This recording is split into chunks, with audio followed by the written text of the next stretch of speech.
1,60 m d'eau dans le village, avec une torrent de boue qui traverse le village, les voitures qui sont emportées par l'eau et la boue, un camion 305 d'Amérique emporté comme un vêtu de paille, tout le reste des choses.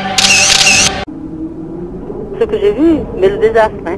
On se demandait où on était. Hein. Ma voiture, elle flotte dans mon garage, je suis sans lumière, j'ai 84 ans, alors écoutez, priez le bon Dieu qu'il m'arrive rien.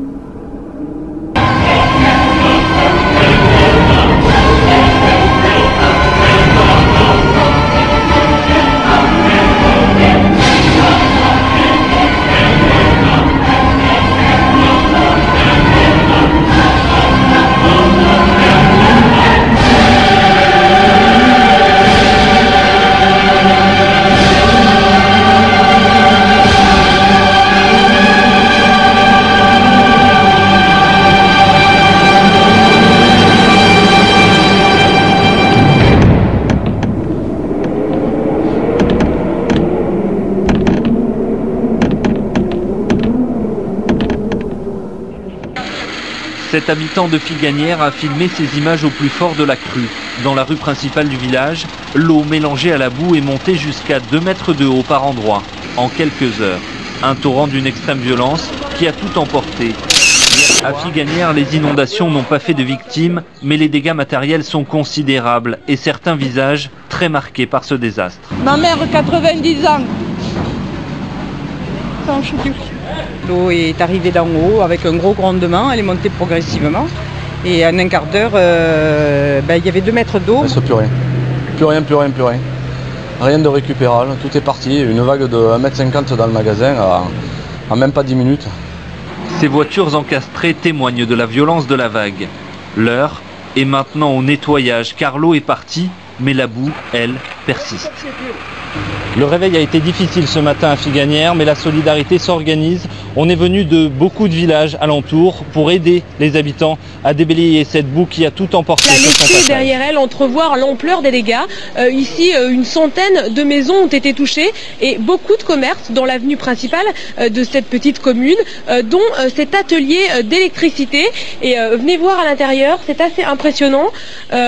François, qui est le propriétaire, racontez-nous comment vous avez retrouvé votre atelier hier soir. Ouvert, sans porte, avec 1,50 m de boue et de gravats et de... De la boue, partout, amenée par les tonnes d'eau qui se sont abattues hier sur Figanières. Dans le bas du village, une centaine de maisons ont été inondées par un véritable phénomène de vague. Ça a monté tout doucement jusqu'à 50 cm et après ça a pris 1 mètre en 2-3 minutes, donc on n'a rien pu faire. Dans leur cabinet, Pierre-Étienne et ses associés qui ont dû se réfugier à l'étage avec leurs clients n'ont rien sauvé. Triste spectacle aussi dans ce qui fut le salon de Jean-François.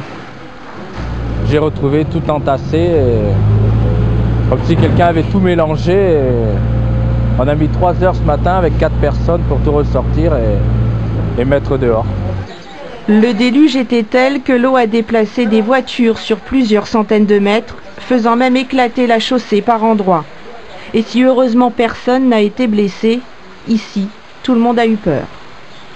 Je pleurais dans la rue, quoi, c'était horrible, quoi, de voir toutes les voitures qui passaient dans la boue et je ne savais pas si ma fille était vivante ou pas, c'était horrible. Logements, commerces, crèches, écoles, collèges, rien n'a été épargné et partout la priorité a été de protéger les personnes. Au village vacances du Trôné, il a ainsi fallu évacuer une centaine d'enfants alors qu'il est rentré chez eux. Restent les dégâts, ici aussi, considérables. Nettoyer, évidemment, mais par-dessus tout, l'urgence à Figanières est de rétablir l'eau potable et le réseau d'assainissement. Le maire et ses administrés qui hier n'ont pas vu les secours espèrent maintenant recevoir de l'aide.